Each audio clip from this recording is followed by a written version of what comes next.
Okay, why don't we go ahead and get started? Um, the, the acoustics of this venue are not necessarily the best because we have a lot of people walking by, but it's also nice to be able for people to see this and come in. So today we're going to start by acknowledging the territories we're in, by acknowledging the people from these territories, the Tsleil-Waututh, the Squamish, Musqueam, Coquitlam, Catsi, and all the different Salish people from this area on whose traditional territories we're in. We gave thanks for the opportunity of being here, also acknowledging, these lands, these mountains, these waters, the glacial waters, the lakes, the rivers, all of the things here. We give thanks for this opportunity to be here on this day, come together and share a few words about the work my friend Tomas is doing.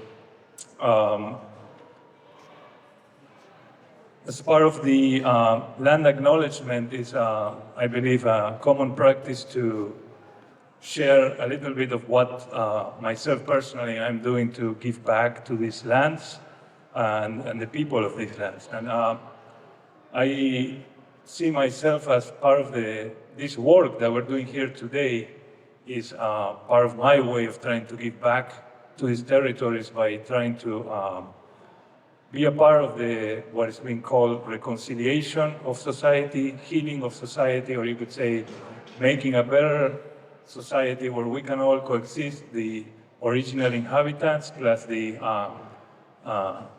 immigrants to this land. We can have a better place to live together by taking care of the land, taking care of the water, taking care of the people, and that's kind of what this is a part of.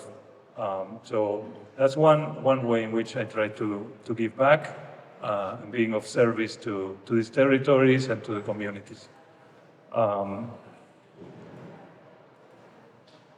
Today, we're very lucky. We're going to have Tomás Ramírez coming here from Chicago. I've known Tomás for a long time, over 15 years, I think, probably more. And I was lucky enough to volunteer in his organization, where he was doing some work in the south side of Chicago and all over Chicago, really, and all over the world, using traditional indigenous teachings and ceremonies to help people, and in particular to help people who are in gangs and who are people who are like in difficulty with the judicial system. It's been very helpful for me. Tomás is not only an academic, but he's also a chief of his Mexica tradition. He's a sun dancer, a roadman of the Native American Church, among other titles that he doesn't like to share, so I share them for him. The reason why I invited Tomás, even though I'm in the economics department, some of you may be asking, what does restorative justice have to do with economics?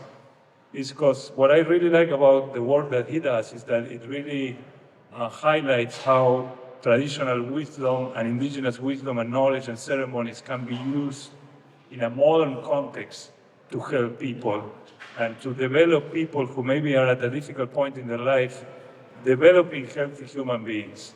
And that's what I feel that work was about when I was helping him, and we're going to hear from him what he thinks it's about. And I think some of the lessons can be applied more generally for the educational system. I think this idea here at the university, the same idea can be applied, that traditional knowledge can be used as a way of what we do in education, which is to help develop human beings into healthy members of society. So the application of those old ways to a modern environment, I think is very much necessary at this time, and it should be a part of any reconciliation efforts.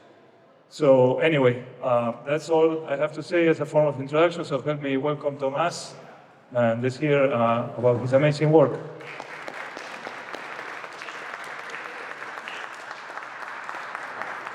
Thank you, Martin. Kanhu, Wakchun Sapa Suta Yolo de Kutli, Kanhu, Esar, Kanhu, Ahankia watching Yapi. You can call me Tomas. I am not from here. It feels really good to be here in a land that has acknowledged a lot of beautiful people, and it feels really good that during the 60s and 70s, a lot of my relatives that were being chased to be drafted came over here. So I want to thank the relatives, the human and non-human, for having welcomed us, and for those who are from here. In a humble way, I come here to be of service and share whatever is in my heart. So thank you, everybody. I'm a former high school teacher and counselor, so I can be very loud. And I can project that. And I can invoke those evil powers. So if I see you sleeping, I might wake you up. Before we get started, so I've been tasked to talk to you about restorative justice. Also, sometimes people call that transformative justice. We have healing justice, all sorts of justice. Where I come from, we call that tradition. From where I come from, we call that the way in which we live, which is try to be in right relationship or in balance every single day. And that is an everyday struggle. I have to give you a disclaimer at the risk that half of you all leave in a second. I have never been trained or educated in restorative justice. I am the direct result of my culture, of my community. I'm not trying to much shade, maybe a little, some also academic, but we didn't get a certification. Where I come from, we didn't get a certification or did a master's degree. We carry buckets of water. We help chop a lot of wood. That's why I have strong forearms, chopping wood. We understood necessity out of participating in traditional dances, seeing the cycles of life. So that's the kind of education that I got.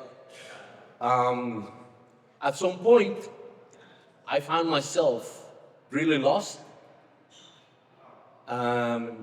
because I was in a big city and I was really angry and I was really politicized too. Also, I was losing my marbles. I was not in balance. And that's when I went back. I was in a really toxic place, I used to down a bottle of tequila within 5 minutes. That's not trying to get drunk, that's trying to bail out. Also was trying to lead revolutions and care. We're in Canada. The worst thing that could happen is that they don't let me back into the US, so I might disclose a few more things. So where I'm going with this is I was not in a good place. And that's when I went back to the things I grew up with. That's when I went back to tradition. And all of a sudden, things made sense. What I didn't realize is that by honoring that, spaces around me were being created for others that were experiencing some of the same things. So I was never in a gang where I knew what it felt to be isolated and alienated.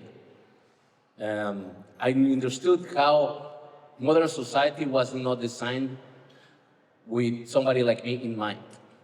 So out of that, that's how I started my journey. My work was very simple, the way that a lot of elders frame it for me. You are just sharing that which has been given to you with others, because we all try to be in right relationship. And there are 3 things that you have to keep in mind, which are 3 basic human needs. Which, first one is the need for inclusion. We all want to be part of something. Some of you might cheer for a good team. Some people like me, we cheer for the Chicago Bears and we just cry together, etc. But we don't have the need to be part of something. That's why we have traditional warrior societies and clans that you needed to go through a process to be part of. That's why a lot of young people that I work with are looking for that, looking for inclusion.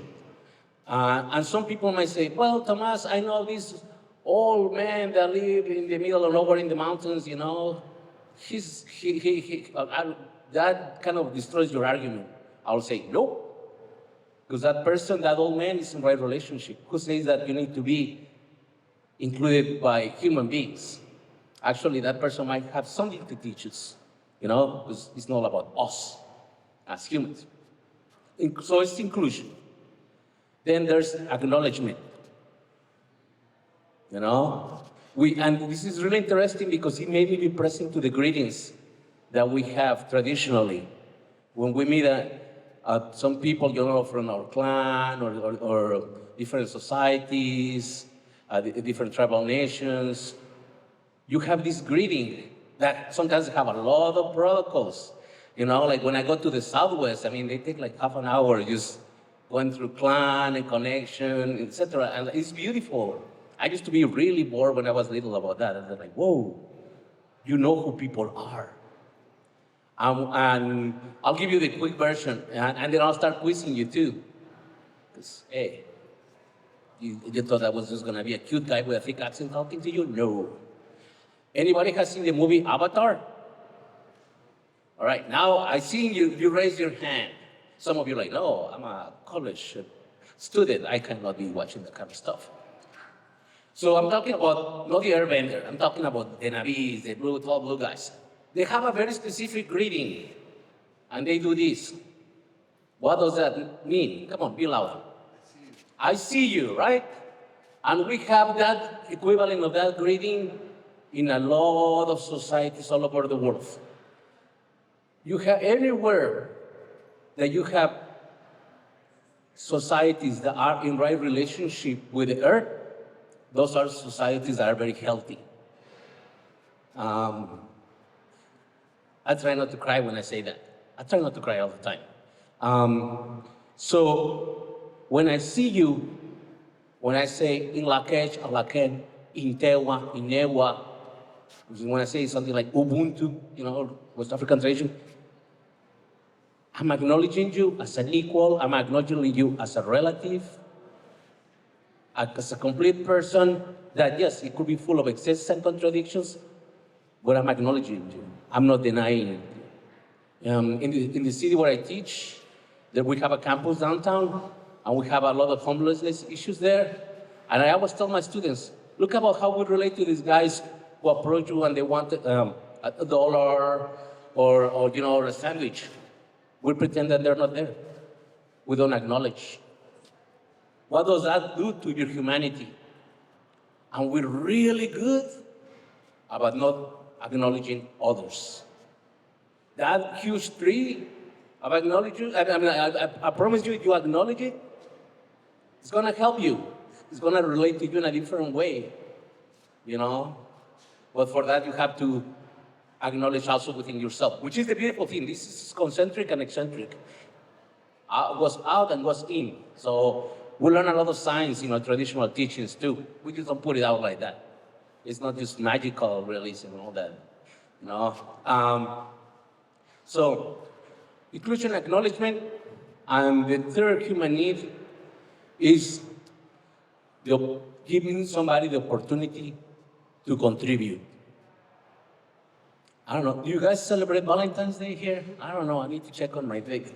So has anybody prepared a date for somebody? Don't be shy. Okay, so you prepare your date, you're trying to make somebody happy, right? And maybe get some attention later. But you are investing in yourself. And after that day, man, you feel like $1,000,000, right? Like, hey, I created something really beautiful. Now apply that to the person who causes a lot of trouble in the classroom. Give that kid the opportunity to contribute. Now imagine to the person that has engaged in some activity that might be labeled even as criminal. And they're in a different place of their life, and they want to give back, but if this environment is remotely close to what we have in the US, it's like, okay, I'm in a better place, I'm supposed to be better, but I don't have those opportunities to be better. So that's when you have the person who has caused harm, who has gone through parts of life where they are willing to make things right, to contribute to others, to make others happy. And that's why you have somebody who's really tough, understand things like, well, come to our warrior society, come to the lodge, help us feed children, help us make sure that people that when they go to court, they feel safe, the opportunity to contribute. So those three needs really lead our work. Then there's this other component. There's other components about our work, which, let's say, sometimes we use healing justice, restorative justice, transformational justice, some of the most appropriate terminologies, indigenous peacemaking, or let's say this tradition. And we hear about the restorative work, mostly like in alternative courts or alternatives to deal with expulsion or disciplinary issues. Some progressive HR departments might have that. But when we really look at it from a different lens, we're talking about processes that help us with community building, community healing, and community accountability. At no point I'm talking, hey, this is an alternative to the criminal legal system. At no point I'm saying, oh, this is for you to pay back your debt to society. No. Community building, we need to be related. Community healing, we have to go to processes that help us to be in right relationship. And accountability. And from a traditional perspective, accountability is not punishment. Accountability is not some weird consequence after you broke the chemistry dish. I'm not confessing to anything. It was close. I was in third grade, so maybe I'm off the hook on that one. Accountability means, from our perspective, connection. Connection. I'll give you an example. I take somebody's cat and I make the fanciest cat sausage that I can make. This is used for educational purposes. I like cats. I have a beautiful chubby cat at home. And I get caught and sent to court. Okay, Tomas, the cat killer has to do 5 years. Yes, that justice. Yes, it has been served. However, that does not acknowledge the emotional needs on the person who received harm. Because I cannot give back that kitty to that person. And also, that does really not do anything to me. Well, it sends me to maybe a system. That the message for that system is, if I can do the crime, if I can do the time, I can do the crime. So, translation, if I can detach from my humanity, I'll be all right. It's not about healing. But in both cases, for the person who received and caused harm, the emotional need is not addressed. And that's where not only being creative or our traditional ways of healing come into hand, because they're there to help us meet those gaps, to be made whole again. Literally, the names of some of our ceremonies might be literally translated as making of the flesh new, or to the process of letting go or forgiving, to take some weight off. So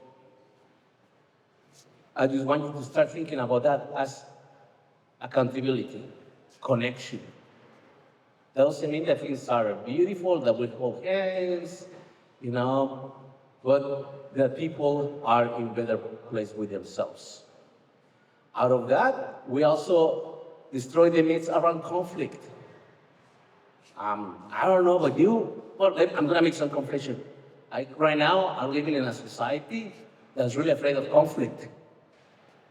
Or it's so funny because it has created cultural icons such as Rambo, you know, that were powerful and they never run out of bullets. And, you know, but we're afraid of addressing conflict, so we don't realize that conflict is all over our lives and our societies.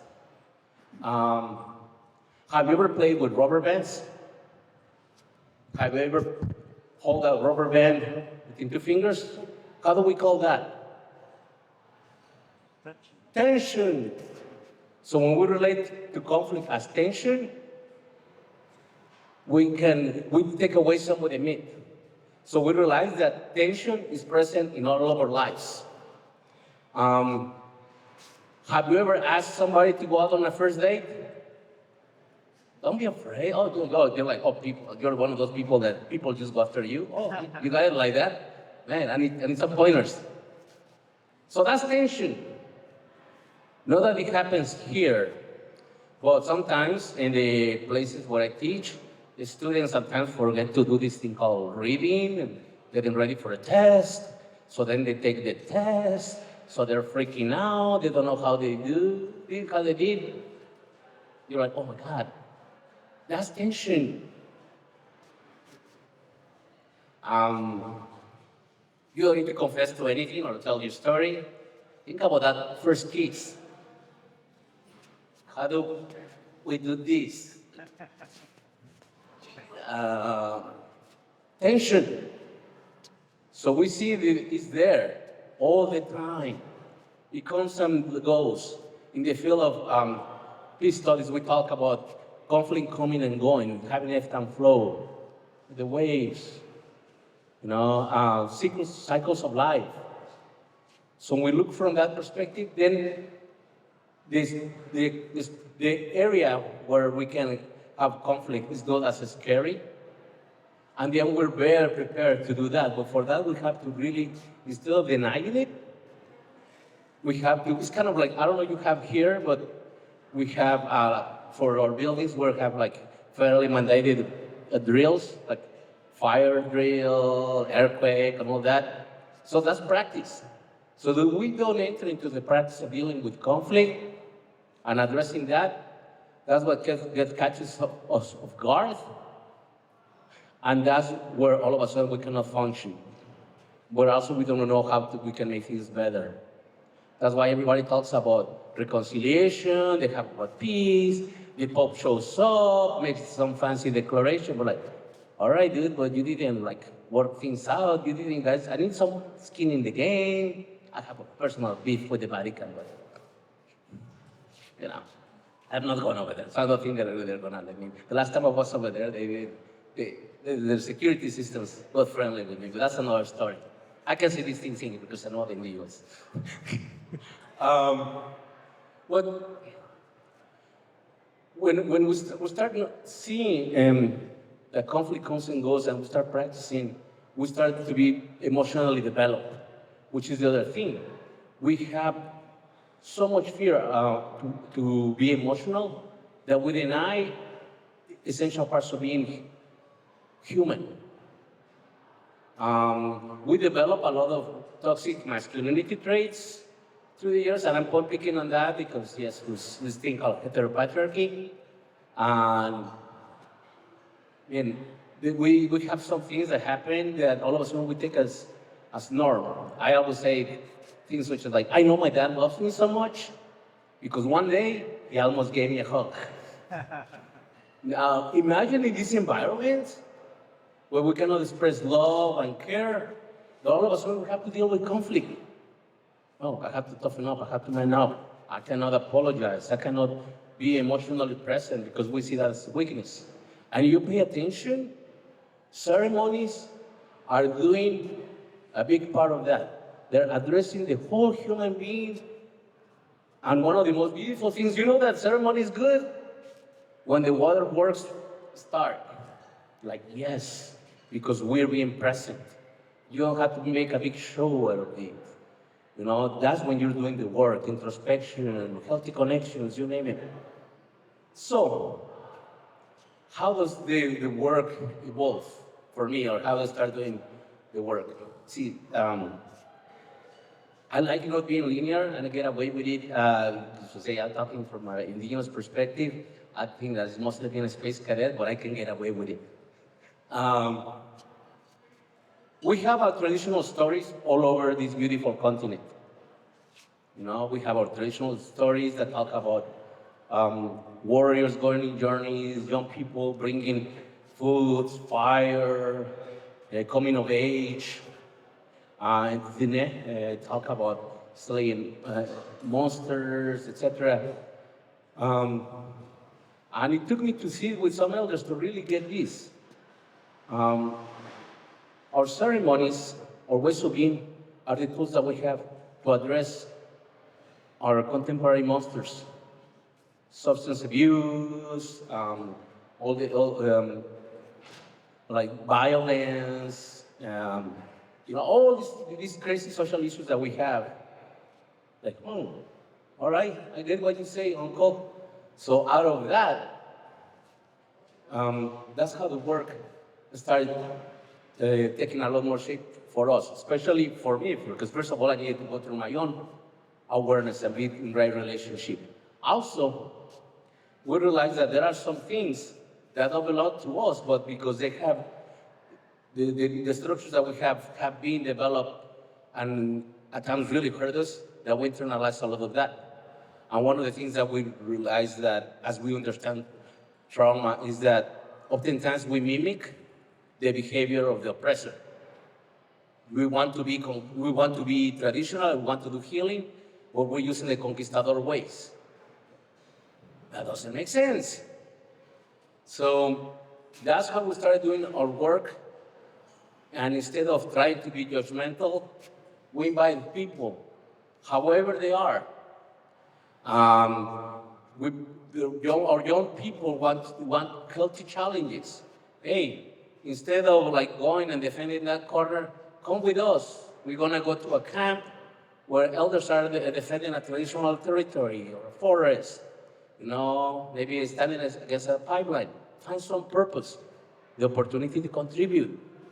We acknowledge you. Hey, you're a young warrior. You know, you're not a thug. You're not a big gangster. You come from something, and you come from a story of struggle and beauty. We use that energy to be from balance. And we need to remember that everybody goes through that process. Any of you are morning people? You don't have to disclose that because then I might get really angry at you. Well, let me put it this way. At some point when you wake up, you probably wake up and find yourself looking at a mirror, reflection in a mirror. Is that true for all of you? You know, you're brushing your teeth or whatever. You look at this person. How many times, I mean, when you see that reflection in the mirror, are like, man, you're the coolest. Man, I like you. You're like, oh my God, you're hot stuff. No, sometimes you're like, oh, not you again. Sometimes you're like, man, I thought we were cool, but we said that we're gonna take some time apart. Being in a right relationship is hard. So why would you expect that people are there all the time?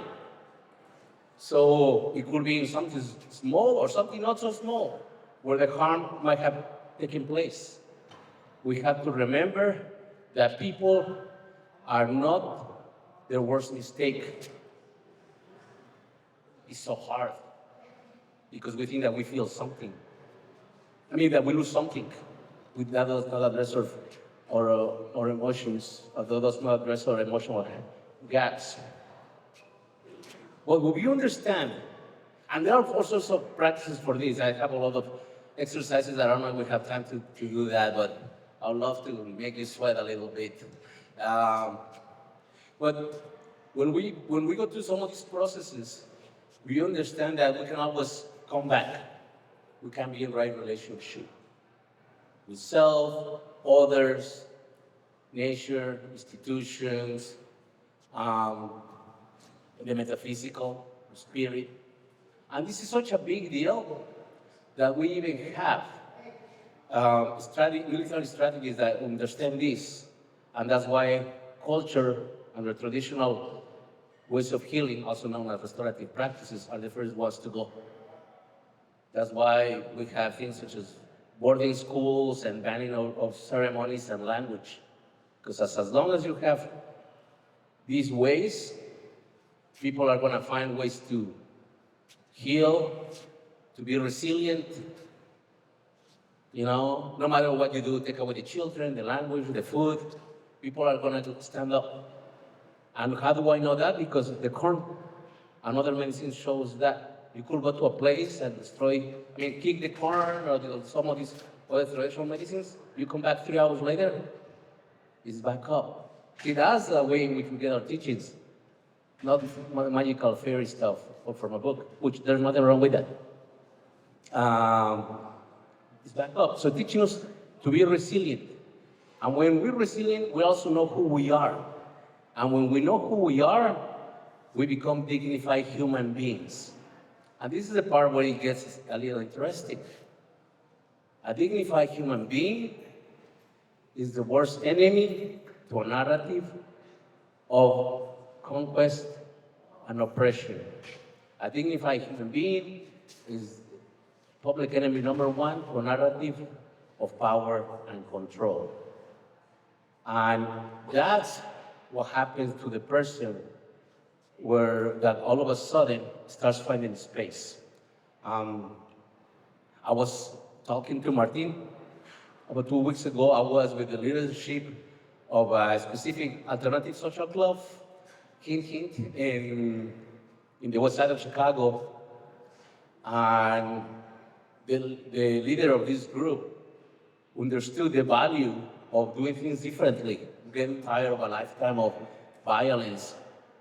And it's like, first of all, like, oh, you're Tomas. And at first I got really scared, like, oh, crap, this guy knows me. Knows of me. And when the head of a traditional, an alternative social club in the west side of Chicago knows me, like, what owe you money to, no? He's like, okay, yeah, we were talking about taking people to the sweat lodge. I'm like, oh, okay. Somebody sees the value of people having different ways of being, including the leaders of some of these groups that we might call gangs. So that's like a Cinderella story, like, we're magical. Now, a lot of our work also has to do with people being okay walking in their own skin, that being in the right relationship with themselves. Yes, I'm a felon, I'm a gangster, but you're a lot more than that. You're much complex than that. We need to, and that other part that you might not see is something that we need, because that can really help us achieve other things. And that's where the need to contribute, the opportunity to contribute comes in handy, because then you can transform yourself only in your own eyes, but in the eyes of others. Have a young man, now he has a master's, he works with young people in Auckland. At 12 years old, he got arrested for the first time selling drugs. And you look at him, he's like this cool surfer, Mayan dude, super handsome, you'll never imagine. You know who I'm talking about. And you're like, whoa. Because we only see certain things, we don't understand.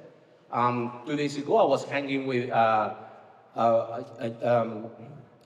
not so young man who took the life of three men within the confines of the street.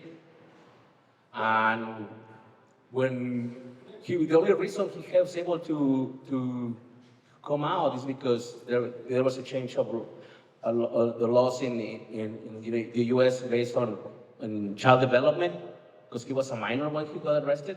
But he did cause this harm. So that was the only reason that he was able to get out. And now he's a street outreach worker, because he understands the severity of taking life. Back in the day, we would have some traditional settings, some ceremonies, where only people with red hands will be able to go to. The people who have red hands, who were those? Or warriors, who have gone to that understanding, that war path, etc. And the other people that had red hands, grandmothers, because they understood the cycle of life, what it meant to bring people life, or to help people transition out of this life. So we start bringing some of these things, the value, the knowledge that comes from understanding these places where they have caused harm, it really transforms. And we focus on some not all ceremonies are the best fit for everybody. The basic stuff that we do, talking circle. And when we talk about when we do talking circle, we don't talk about healing circles or anything like that. We just talk to circle. And it could be really uncomfortable for people, but we tell them, hey, guess what? We're not teaching you anything. We're giving you back something. We frame it as like, hey, these are your ways. You sometimes don't know that it was given to you, taken away from you. But when you come, it's like going to the gym or the spa. You work on being stronger in your heart, in your emotions. You become a better part of yourself. You become stronger, literally. So say it's like going to the gym or the spa. You become more beautiful. You become the living example of being different. And that is the best way or the best testimony for those who have at times been hurt by you, including your family, especially your family. So we do circles. Then the next step for us will go to the sweat lodge. And we work with different tribal nations. We work with different people who some of these ways might have not been original to them. But the more and more that I talk to elders that do similar work all over, the more that I realize that you do anything to reconnect, to have people reconnect. I have a friend in Colombia, Cabo, who used to be a distributor of informal pharmaceutics. And now he went back to Colombia. He was educated by a traditional elder, or he was locked up for a number of years. And now he worked with indigenous groups in southern Colombia that were displaced by the armed conflict. A lot of these people have been wandering through the jungle, displaced for about 2 generations now. All that they knew is that they were indigenous. They had lost all of their ways. So when my friend Cabo would have them go to the lodge, gone to the sweat lodge in the rainforest, is quite a few. You don't need like one rock. But all of a sudden people feel like really good because they're doing something indigenous. I'm an advisor of the Indigenous organization, student organization in the university where I pretend to teach. And a lot of them, even some of them come from the reservations or their communities, they have never had a practice. So all of a sudden, to do something that was not traditional to them, helps them to reclaim their identity, to then do the work to properly connect with themselves. So that's the case with the people that we work with in the street. We do a lot, we do like NAC ceremonies too, and we focus a lot of that with more specific and hard situations, substance abuse. All those things that we address, substance abuse. When we have people doing really, really heavy stuff, we might open the door for that, but it has to go through stages. Because we have to be conscious of what kind of substance they're having addicted, etc., the history of trauma. But we also do a lot of work with people who have survived sexual violence there. We don't do our meetings like every other week. For that, we might do 2 or 3 times a year. And then we start taking people to Sundance, where they have multiple purposes. People can help with the fire, somebody might wants to dance, where they're surrounded by what will be a community. And it's one of the best examples that we have for young people to have an awareness or a memory of what an inclusive, loving community can be. And I'm not saying there's no drama at some sort of ceremonies, where all of a sudden, hey, I have somebody that looks like my uncle or my grandma, and they're telling me to go get things done, but also they're smiling at me, they're feeding me. So we do that. And sometimes you have occasions where the whole action is medicine. We had a little skirmish in a place called Cannonball, also known as Standing Rock, it's south from here.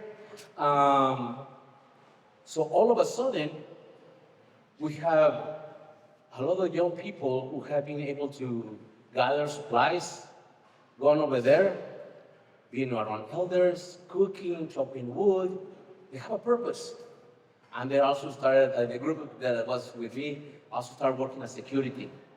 Imagine being the person who is known in the neighborhood for causing harm, to being the person who now stands and protects the camp, who's commissioned with making sure that the elders, that the children are safe.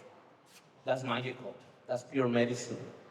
The one thing that I have to mention is that this is where it is really important to be aware that when then we become the medicine for each other. We've been working in this project, what now is called Semillas y Raices, since around 2001. I was a young buck. We didn't have a spot, so we'll go wherever people allow us to do this. Then at some point, a really cool priest, Father Kelly, that does a lot of RJ work in Chicago, allows us to do work next to an abandoned church, set up our lodge. That was cool, because it's like, hey, you guys failed, here we are. Anyways, but it was really beautiful to do that work. Well, we didn't have a spot. Then we had a really good friend who's part of a traditional warrior society that in his backyard set up a lodge, which is really interesting to sort of set lodges in urban settings, because there are these things called like fire restrictions, etc. And we will travel, and my parents' basement turned into our place to do NAC ceremonies. We call it an urban kiva. We were wandering for a while. Then in 2006, I gathered with my parents' support a little bit of money, and we bought 2 city lots, and we started what it was officially our seed samples for Semillas y Raices garden. We were there for about 7 years.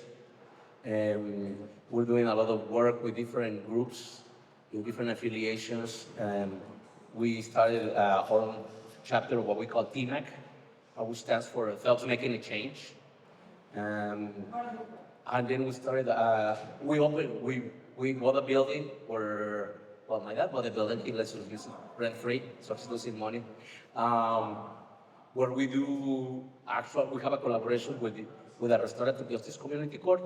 And it's beautiful because this is for young people who are facing felonies, and they have to come up with a repair of harm agreement plan that is a legal binding document for them to have their charges dismissed. And that's what is beautiful, because we're able to have court acknowledge things that are really relevant for them, not just compliance with the legal system. And some of these things include things such as getting a medical card to take care of themselves, and that counts because you're in the relationship. Instead of having, here we do 500 hours of community service and cleaning the bathrooms, we try to develop an accompaniment, like kind of a internship with something that is important to them, where they develop a relationship. But then we focus also in some of the cultural gatherings. So young people come to the lodge or dance ceremonies, counts towards that. We frame it as cultural gatherings. It's not all judges are really open. And some of the most powerful stuff that we do is how we address the harm that has happened with families, especially if somebody gets arrested, it's painful, and we don't talk about it, you know?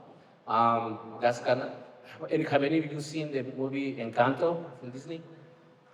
I invite you because you can see the narrative of what happens when you don't address things. When you don't talk about Bruno, you have seen it, watch it, and see it from that perspective. Because that's how trauma stays within our communities, within our families. Where we deny things that ever happened. It's like me back in the day, there whole day, and then things won't work out, I'll pretend that you didn't exist. I mean, I don't know if there are places now, I just don't think. But when some of the things that we do when we address the things with the harm with family, we have this beautiful ceremony and its equivalent, which is the giveaway. And it takes a lot for young people to acknowledge the harm they have caused, we then to symbolically give something back. So people usually support the young person, bring little gifts, chocolates, sometimes gloves, cards, hats, anything that the kid can put together. And then bring all their homies, their family. We might have an honored chair, a spirit chair for grandma, so grandma can see the young person being generous and to give something to that person that they, in a way, has been affected by what they have caused. So all of this counts towards having their legal cases dismissed, their felony cases. So that's a little victory that we have. We have another project that's called Stick Talk in collaboration with some of our homies, which is working with young people who are illegal gun carriers. And that is hood education from the hood by the hood. It's not we use very baroque language, but it's the vehicle for that. And then after that, one of the little things that we do for our induction or graduation is that we incorporate the traditional ceremonies. But we don't like, hey, put the guns down, etc., because we have to understand the cultural settings in which they get to the point that they feel they have to carry a firearm to be safe. And also from a traditional perspective, we have to reframe what it is to have weapons. Traditional societies went hunting. Sometimes we'll have to go on the warpath. But it's very different to have one rifle with that you can bring that deer down versus an AK-47. You know, but that's U.S. culture. No, that's what we fight against over there. But it's also the politically correctness of what it is to have somebody from like rural Wisconsin or Tennessee with lighter pigmentation versus somebody that with darker skin with a weapon. Very different stories, very different narratives. So we have that going on. And then our latest project is called La Realidad, or The Reality. It's inspired by Zapatismo. If you don't know what those guys, Google that. Pretty awesome. And because we're like in a little space of forest, this came as a result of me ending in the opposite side of gun violence about 2 years ago, and more than 2 years ago, and I needed a space to address my PTSD and my anxiety. So we have, it's about 3 acres an hour and 20 minutes south of Chicago. We have 2 barns where it's super quiet, where we're able to create a space for teepee grounds, or a bigger sweat, a dorm. And what we're doing is that, because to me the biggest teaching is like that, you have to share that with you have gotten with others. That's the traditional way. So it's not about you being anything. So there's like, okay, so I'm using this space for my own personal healing. Well, I'm no different than these young people in the city. So now we're starting to have groups of young people come for the weekend. It's not too far away. Also, when you bring inner city kids to the city, it could be really scary. So it's really nice to see them like get scared because they hear a coyote in the middle of the night, or a squirrel jumping, or the big spider, you know. But the beautiful thing is that they get to regulate their system, not only because of the ceremony, because all of a sudden they had to not to be looking over their backs. The dynamics, the stress that comes from being in the city is no longer there. So that's our latest project. And I realized that I can talk forever, so I don't know if people have questions. I think that we can give it more direction for this. Otherwise, I have to confess that I'm also being infected by the academic bug. So I can go on and on and on. I pretend that or believe that I'm the biggest thing in the planet. So I don't know if people have questions, then I can probably give you more specific. So there's shares in mic. All right, be loud and proud. Thank you. I have a question about repair. I'm wondering what the steps are to repair harm.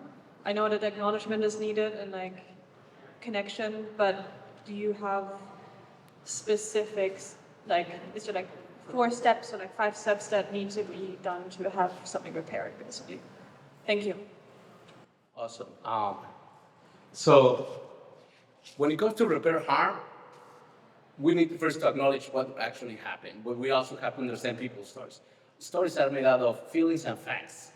Sometimes the facts are the last thing that is relevant. It's about how the impact that the harm has caused. But what I'm going to say is that you cannot have a prescriptive form. That's one of my biggest criticisms of any restorative justice manuals that we have out there. We have books this thick. I'm not trying to be critical of them because there's something. We said, okay, Huey stole Fred's pencil, so let's go look into that. A, B, C. Human beings do not operate like that. We have to start with acknowledging people, how people feel, but that's a place of self-discovery too. What do I need versus what I want? Hey, you took my pencil, I want 20 pencils. What do I want 20 pencils for? Or I just want to punch you in the nose. Why? Because I want to feel you. I want you to feel the exact same way. Now, there are very specific needs that come for people who receive harm and people who cause harm. First one is to have your self-respect and dignity restored. Imagine that. For people who have cases, people receive harm, to know that the harm was not their fault. Could be for the person that caused the harm to be aware of the impact of the harm. For things to be made right. And this is what is critical to understand, that there's not a formula. And also, I need to point out that some of the RJ mainstream processes that we have are very vanilla, because they're used within the mainstream. In Peru, a young man took the life of the older brother of a kid. And in the process, was like, hey, what did your brother, you can now, because this is more of a traditional setting, so the community wasn't strong enough, which is a big thing. We need to have communities to be able, for this to take root, to be able to happen. It's not just me and Huey beefing. The community has to be there, it has to be strong. So the awareness was like, okay, the younger brother, underage, his older brother was his role model, etc.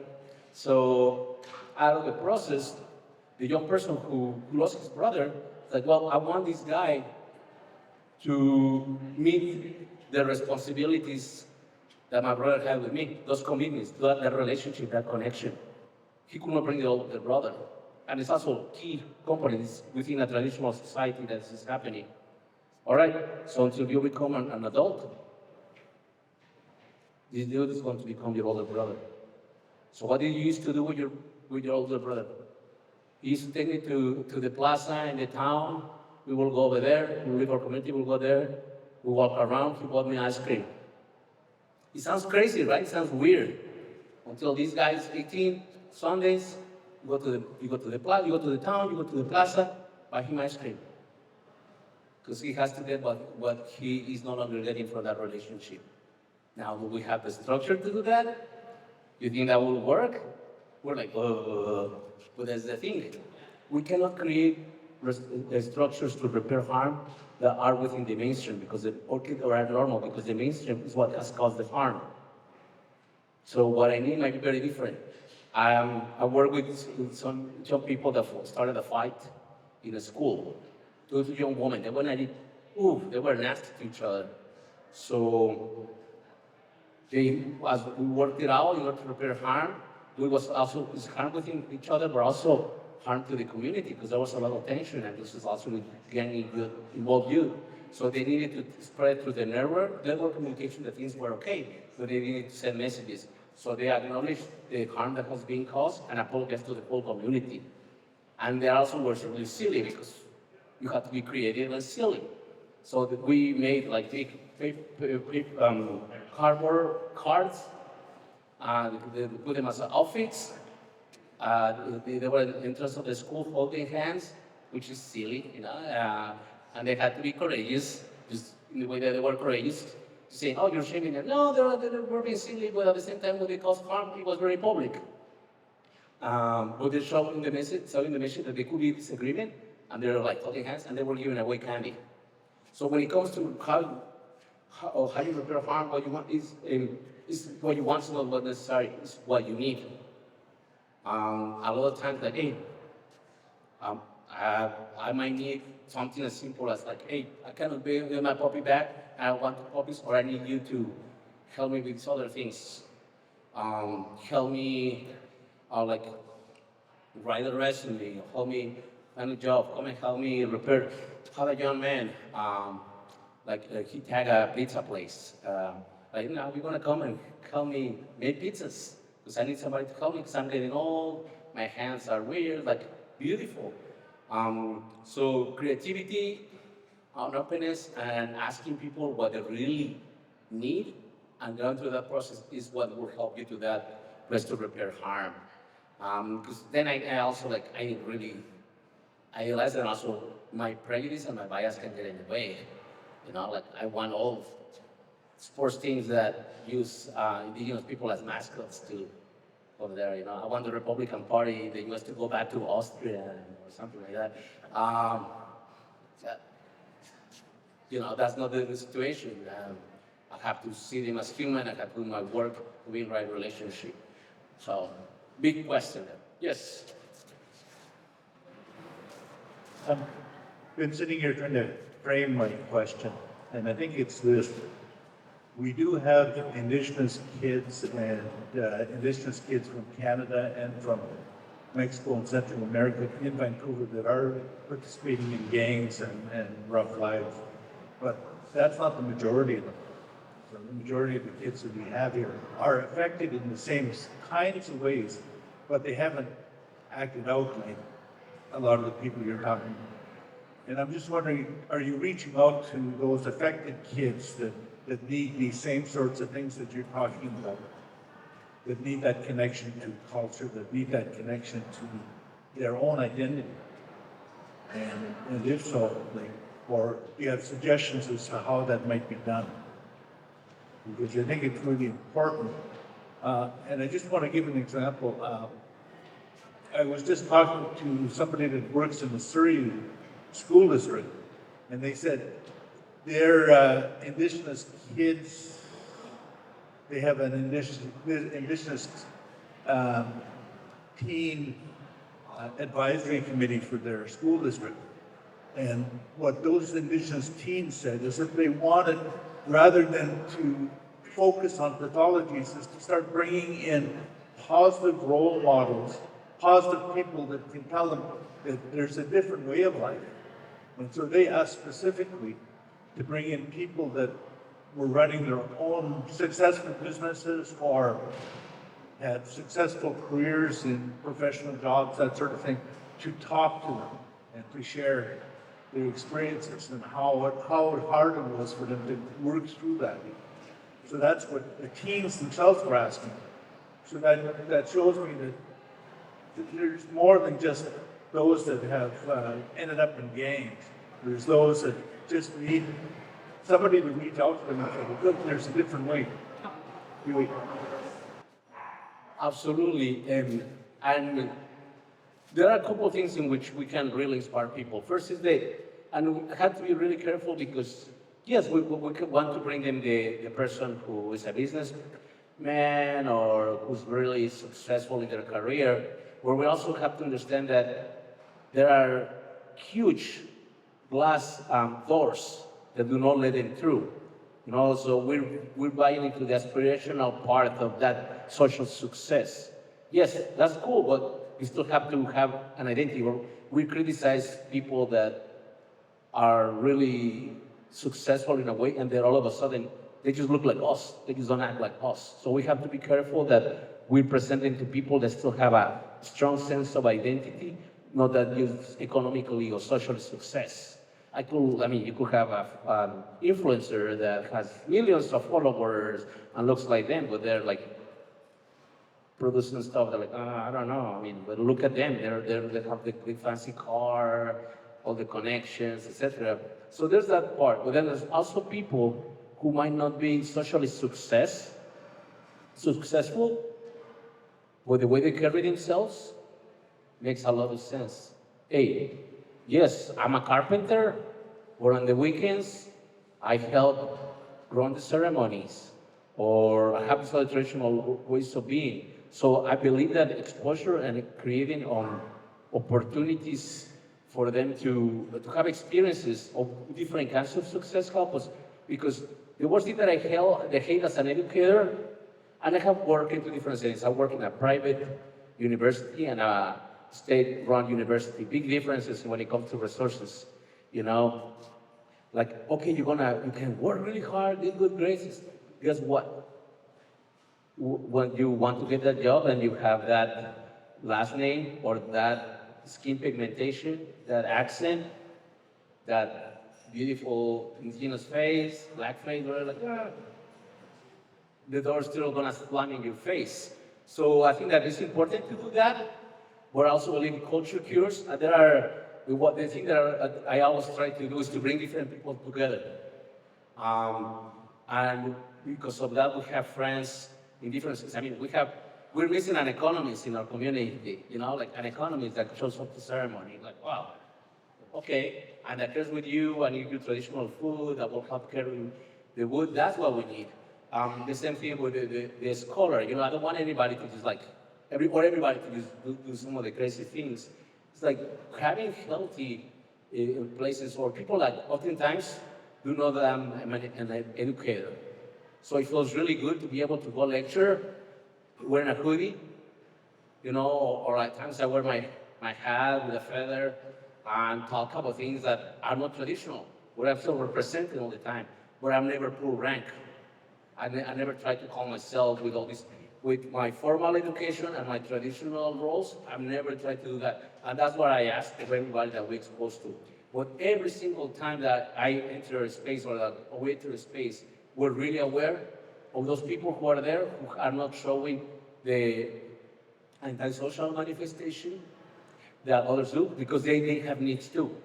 So this is for everybody. This is the beautiful thing. It's more radical or drastic than what we see, because we work with those who are already outside of the mainstream. We work with those who are doing well within the mainstream, but it's still an acknowledgement. And they still have to have healthy identities, because the mainstream is still not friendly to them. It's still gonna test them. So they're really good to show students need to be even more aware of some of these things, because they're the ones who their own can be the educators. Not everybody from the periphery is willing to enter the spaces within institutions or the mainstream, but it's for everybody. This is not just, we have to have traditional roles, and to a degree, not necessarily with a lot of power, but we have had specialties with our cultures. That's for everybody. And some people different people learn different traits. So what I'm trying to say that it's for everybody. In that sense, we don't really quite discriminate. A lot of the work that happens is more obvious, is because of the work that the people that we do with the mainstream. Like right now, I work with Indigenous students. They're doing really well. They're in a mainstream school, a private university. They have a lot more resources. There are not huge emotional issues. But still struggling with what every single person at their age struggles with. Taking the right classes, sense of identity, having a place to go have some coffee, some pastries, where they don't have to explain themselves, just to gather, make friends, feel welcome. My approach will not be different. Even with the one thing that we try to do is bring people together once a month when we have community sweat lodge. People do not know oftentimes what they do or what they're there for. They just know that they're to sweat.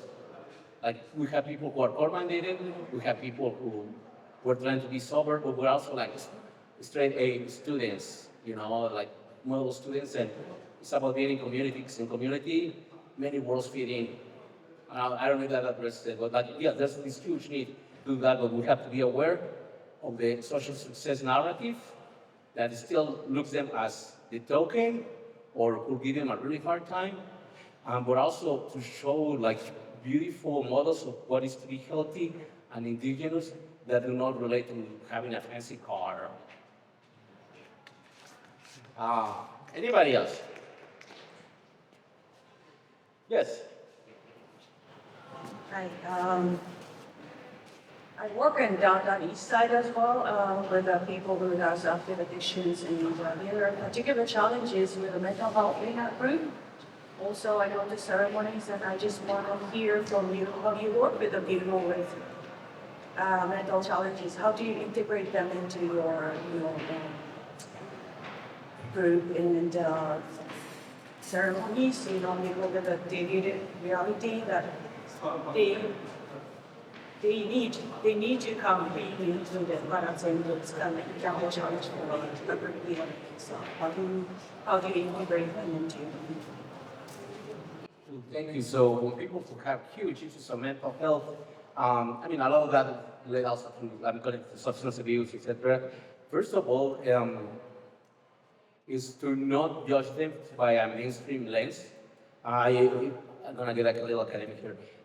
Checking the work with Eduardo Duran, it calls Healing Soul Wounds, of working with indigenous communities. I mean, what I love is like, okay, I can be a therapist from a traditional way, but that's not gonna work with people that are not part of the mainstream, but also were not raised that way. Which is, I mean, a lot of it, when we see somebody grows in a traditional society, then lands in the city, all sorts start to happen, you know? And you, I was in Albuquerque for a while, and you get to see people that come from the Navajo Nation or from the Pueblos. Within 2 months, you see a whole different human being. They start using crystal meth, heroin, a whole different thing. Because they're coming to an environment that was not designed for them. And guess what? This whole society was not designed for us.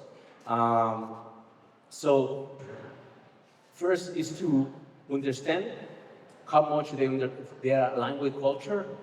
Second is to be able to do an assessment in a non-traditional way.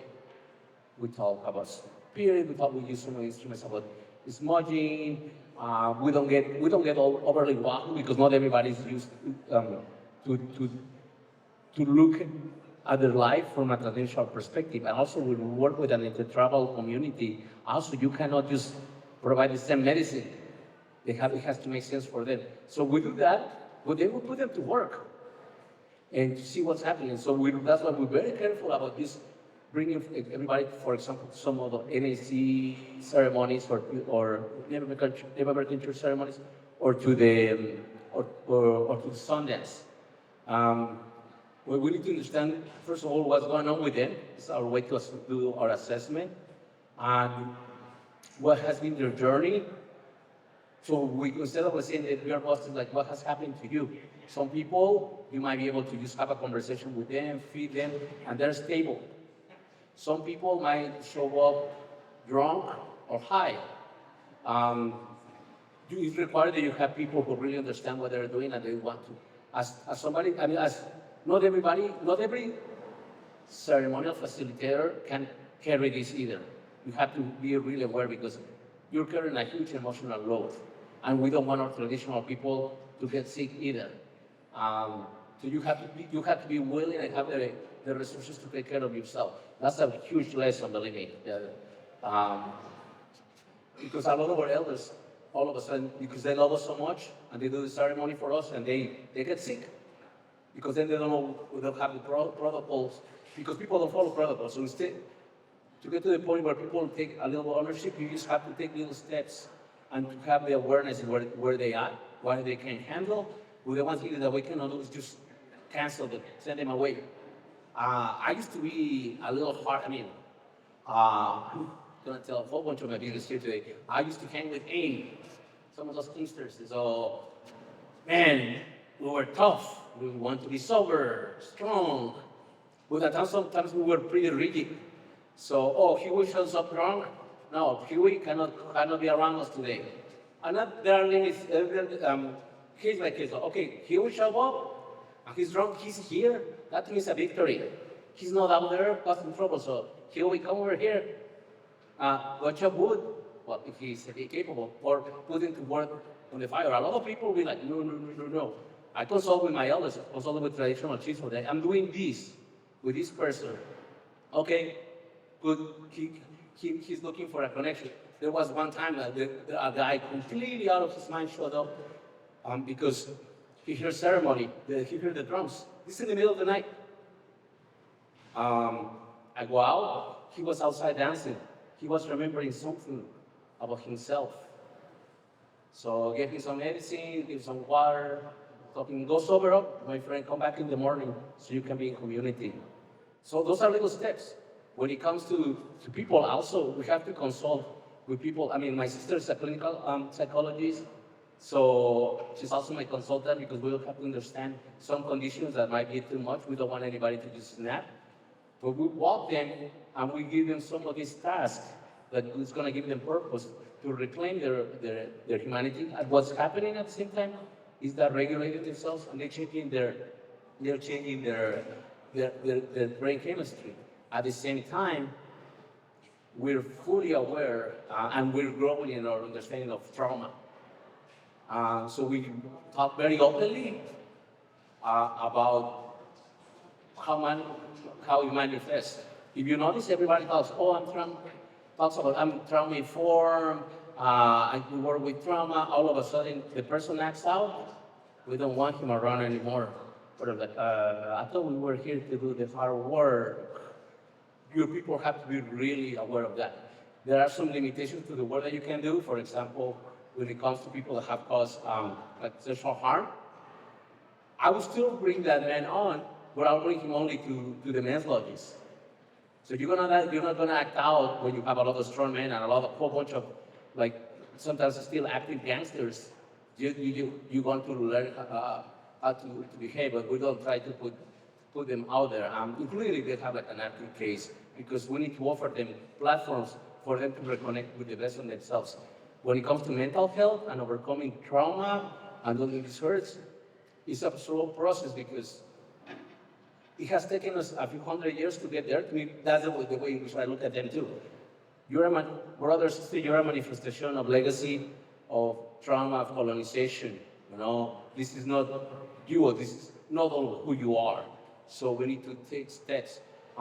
There's a group, the young man that I talked about earlier, is part of a 20-year project with other people. It's a group of young men that they all develop their own world society. They're all used to be into all sorts of things. They're adults now. They're like in their early 30s, but we don't have a timeline for people. Because if we go look into timelines or traditional mainstream timelines, we're not doing ourselves a favor. We're going back to that non-indigenous mentality because, hey, it's about how we breaking this cycle, maybe not necessarily even just for him, but for his children or his grandchildren, they're still going to be him.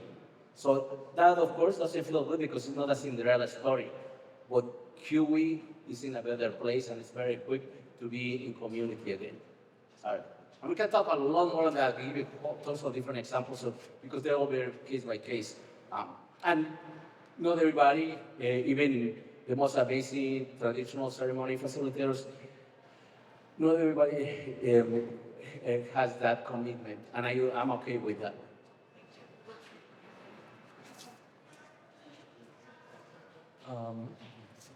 So I want to ask you, Tomas, to your opinion. I know you work at a university, not similar to this one perhaps. You work with a lot of young people and you also bring some of your students into ceremonies and into the work that you do. What do you think is the role for traditional ceremonies and traditional teachings in educational system and universities? Cool. By the way, I'm wearing a wire, so it's very simple. It makes you a better human being. From a traditional perspective, ceremonies are there to acknowledge stages in life and to help you be in right relationship. We could be really beautiful, help grandmas walk the street, help the neighbor get their kitty off the tree. We go through life. And that's what ceremonies were given to us, to work out that humanity, that silliness, that out of balance.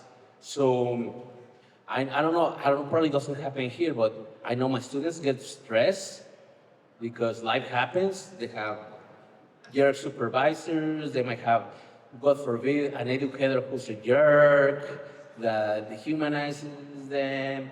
We might have pressure with financial aid, relationships don't work, their gold fish dies. They still need something to acknowledge life. So ceremony makes that acknowledgement, but also refreshes, renews, helps you, promotes your resiliency to address those parts of life. To me, it's really important because I work in the field of peace studies. So a lot of my students are going to be like human rights attorneys, defense attorneys, social workers, teachers. So if they're going to work with human beings, they have to understand that human beings are not perfect. Don't have a manual. So they're going to be affected by that. And they need to have vehicles to be able to reconnect themselves, to work in their own resiliency. That's why I heavily advocate for ceremony. There are some traditional indigenous schools all over the continent that they have their like places for circles, dances, sweat lodge, and it's beautiful because you're also educating in people like coming together as a community, working in yourself, and addressing whatever life throws at you. The one thing that I do also like to do is to bring the the urban city lifestyle involved youth to the classroom, and my students from the classroom also to the hood. To see that there's not a real differentiation, there's still, in modern society, tries to compartmentalize everything, and that's not a way in which traditional societies work. You're related to everything all the time.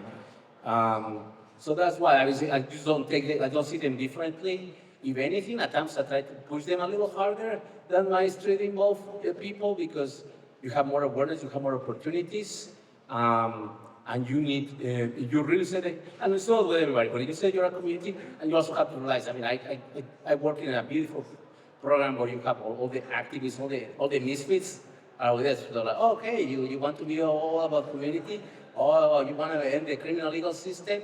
Oh, you want to close down prisons? All right. Put some skin in the game. Now, yeah, I know you're good to organize and go to the protests or anything like that, but come and sit in the lodge. Come help grandma chop wood.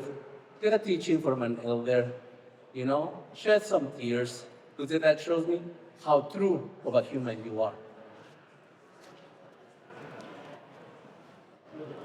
Thank you for discussion of training inside Reams manual and jumping of census. I also have experiences working with governments, local and centralized, and I can understand and I really appreciate the work of nonprofits like yourself and also organizing community networks. I'm just wondering if you could speak a little bit to your experiences connecting with formal structures and what you wish them to know if without all this is a technology or social service or other formal structures. And especially I think it's very relevant to the restorative justice kind of thing that we're trying to, I guess, enrich. Looking forward to the film. I hope I can learn even more from this.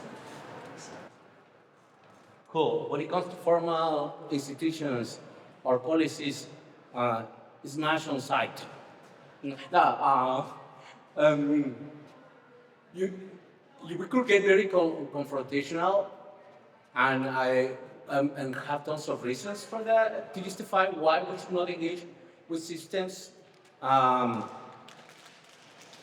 But we also have to pay attention to what our needs are there.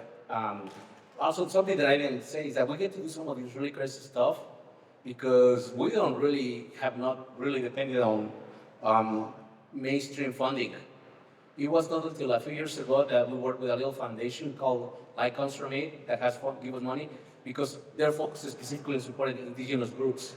It's like, whoa, you're like giving us money for the TP? Okay, but that's really rare. And also, so a lot of the stuff that we generate through our activities is like through our board and also this personal commitment. So that has allowed us to not have to meet a packaged product as a result. Like nobody's gonna phone stick out because we're working with active gun carriers in the hood, and it's not cute. Like, so we're just gonna do the work anyways. When it comes, so I say that we work with the restorative community court. One of the first one. There are more in the city. When it launched, a lot of people were really critical. Oh, it's not really restorative. You have chariots. They have their guns there. We have, it's still a court. Yes, it's in the, it's not in a court building. It's in the community. It's in the neighborhood. It's in a black neighborhood. It's in the on and off most dangerous neighborhood in the city. But still a court. It's not restorative. You know, and a lot of people, a lot of our homies who are practitioners, like, all right, you're right, absolutely. But what you're theorizing about dismantling all these institutions where you're trying to say abolish the police and all that, guess what? We still have a whole bunch of people coming through the system. When we have a few victories, for example, the court is held in circle. And so participants show up and they're like, whoa, what's going on? Is this true court? The judge does not work at traditional regalia and sits in the circle and those like silly jokes with people and they're scared because this is the judge and she can lock me up at any moment. So we enter there also. The main thing, the main reason we enter there is like, it's also the neighborhood that I used to live at. Nobody's gonna tell me how to address the needs of my community. While these new structures that we idealize are being developed, when that day comes, if I'm able to work with young people and not feed 2 or 3 more dark bodies to the prison industrial complex, that's okay with me. But that's okay with me because these are my neighbors, these are the relatives of the people who I know with, that I interact with in community. So I'm gonna work with that. And what that involves is doing a lot of education with the institution. Let's say, to have a young man go to Sweat Lodge and that be acknowledged as a legal document to go to the court to have a felony case dismissed is a huge victory. Because we're recognizing people's positionality, what's important to them versus our structure. Now, that court could disappear in any time because it's not, whatever, the cultural statistics are, right? So that's a little victory. The other thing is that we're still operating in that world. So we have, it's very stimulating because how do you keep the integrity of the work that you're doing that is connected to a culture, but don't dilute it or give the perception of selling out? And that's also when you have to interact with a lot of people who are very radical, who talk about abolishing, dismantling, whatever. We're also started requesting them solutions. So everybody says, hey, down with this, down with that. We're like, okay, how are we gonna look like? So that's where we connected with some of our like traditional work society models, etc. But in the meantime, we find kind of the equivalent, and we're not able to work with everybody. And we look like Martians to some funding institutions or some agencies.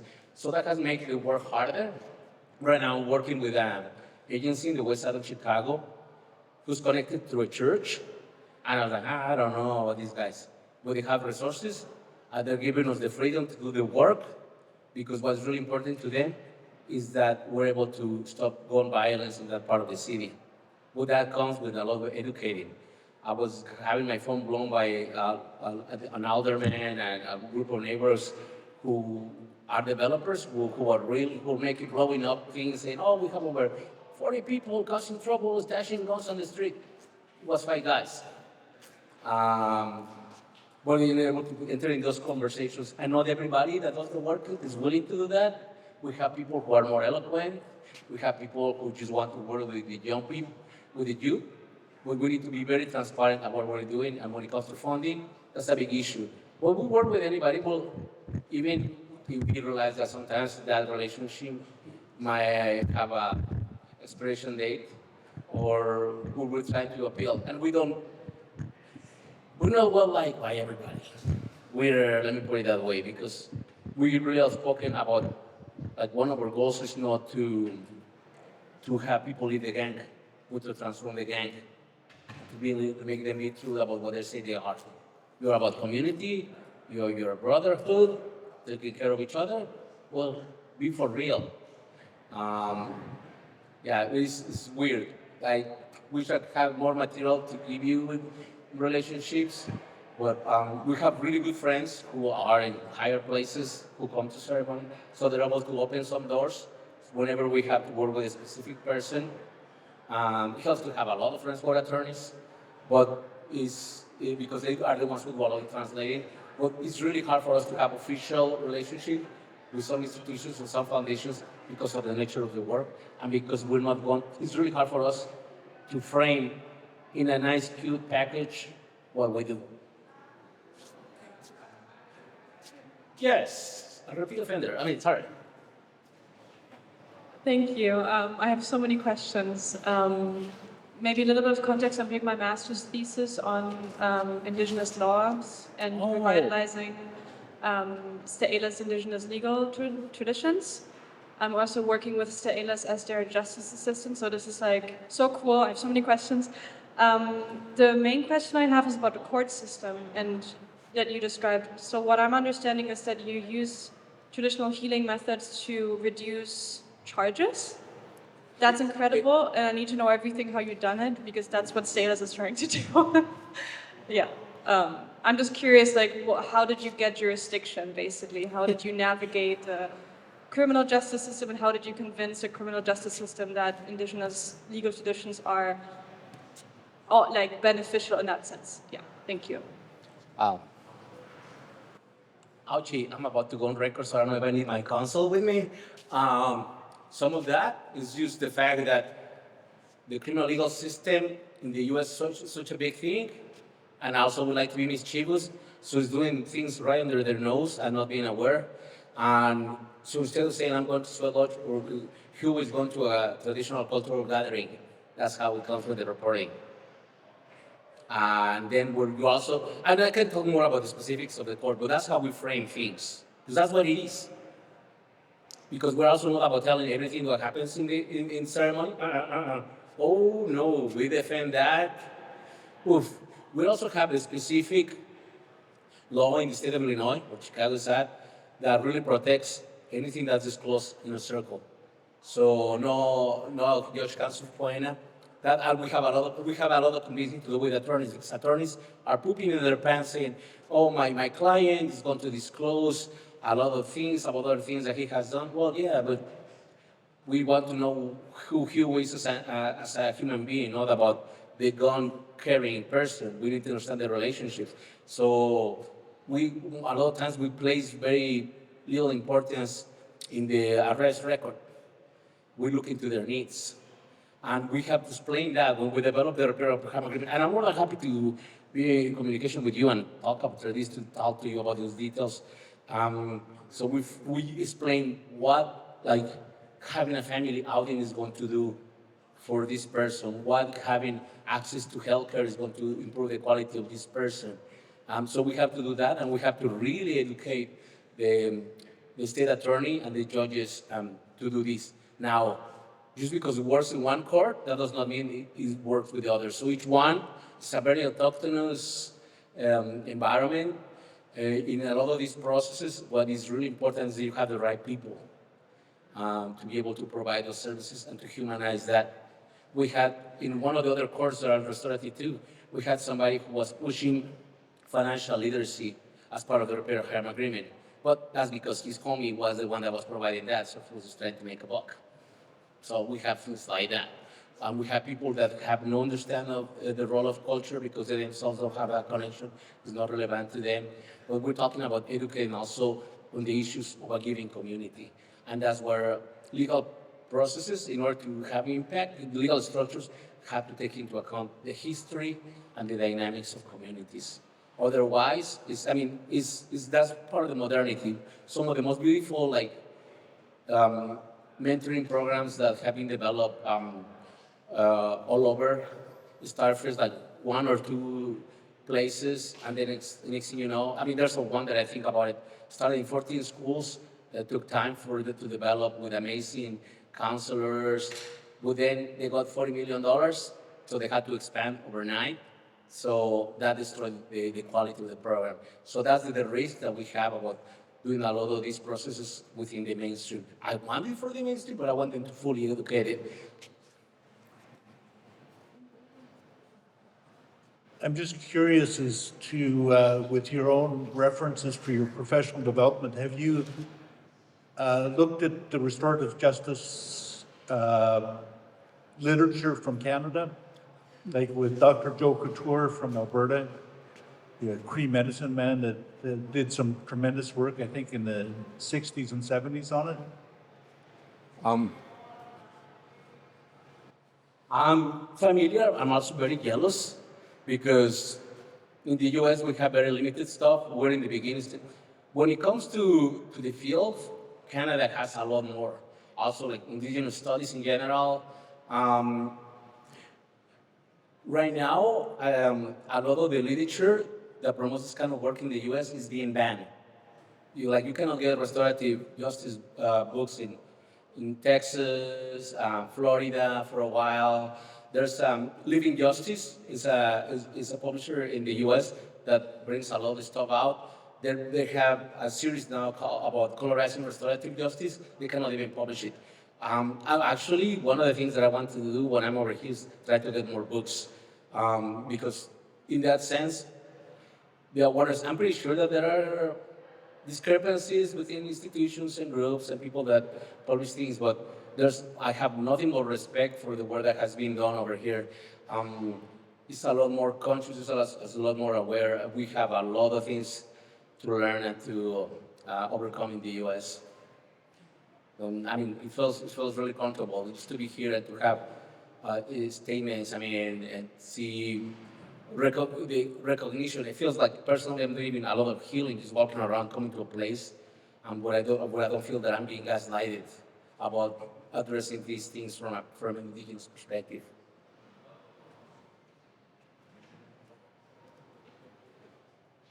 Yeah. Everybody's cool? Well, I'm gonna stick around. So just want to thank everybody who came. I want to acknowledge Martin. I want to acknowledge all of you who came, because when we do this, our stories come together. There's a little less of me, a little less of you, a lot more of us. And that's the best way to acknowledge and dignify everybody. That's how we honor everybody's story, everybody's journey. I invite you to develop healthy relationships for your own perspective, and to do your best to sustain beauty, balance in your own communities. I promise you we'll try to do the same. We'll welcome visitors. We'll feed you all sorts of beautiful, spicy food. Yeah. Thank you. I appreciate the opportunity.